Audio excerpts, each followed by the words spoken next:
A record-setting blizzard has blanketed much of the northeastern U.S. in snow, while parts of the Midwest bundled up today for brutal wind chills. John Yang has our report. The joys of a picturesque white Christmas quickly gave way to the reality of digging out in sub-zero temperatures. Wind chill warnings or advisories were issued in parts of nearly a dozen states from North Dakota to Maine. It's cold. Cold is cold, and you gotta adjust. Erie, Pennsylvania recorded its snowiest Christmas day ever. 34 inches of snow. Overnight, another 19 inches on top of that. Farther north, the wintry weather snarled post-holiday travels. Snow-blanketed roadways in Buffalo, New York, making for hazardous whiteout driving conditions. At Boston's Logan International Airport, ice and strong winds caused delays.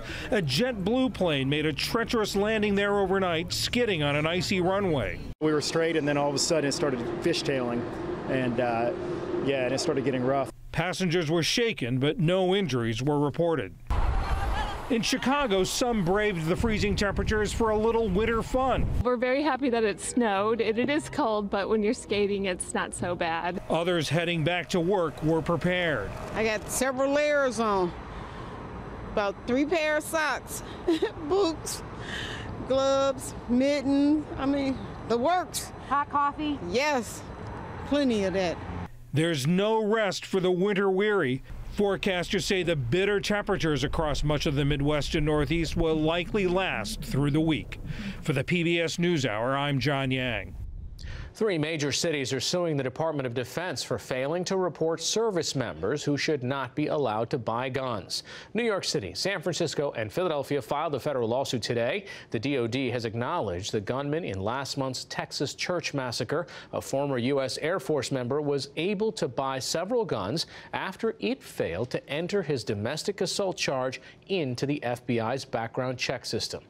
The Justice Department's Inspector General says the agency has systemic problems with how it handles sexual harassment complaints. The Washington Post reported that DOJ employees who acted improperly, including senior officials, often received little punishment. Some were even given bonuses or awards. The agency said it's looking into those issues and will respond to the Inspector General with recommendations. The British Royal Navy said it had to escort a Russian warship through the North Sea as it neared the United Kingdom's territorial waters. The incident happened on Christmas Day amid a recent surge in Russian vessels in that area, including intelligence gathering ships. British officials warned the Russian ships could cut internet cables under the sea to disrupt communications. In Peru, there's new fallout after the pardoning of an ailing former president convicted of corruption and human rights abuses. Hundreds of demonstrators clashed with police overnight in Lima. They held images of people killed in a bloody counterinsurgency campaign led by Alberto Fujimori in the 1990s. Speaking from his hospital bed today, the 79-year-old Fujimori made his first public apology for the crimes. I am aware that what resulted during my administration on one hand was well received, but I recognize that on the other hand I have also disappointed other compatriots. To them I ask forgiveness from the bottom of my heart. Peru's current president, Pedro Pablo Kuczynski, granted Fujimori a medical pardon Sunday. He had only served half of his 25-year sentence.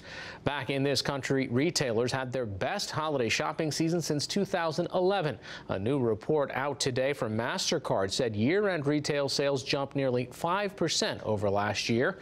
And on Wall Street, stocks took a downward turn, dragged down by losses in the technology sector.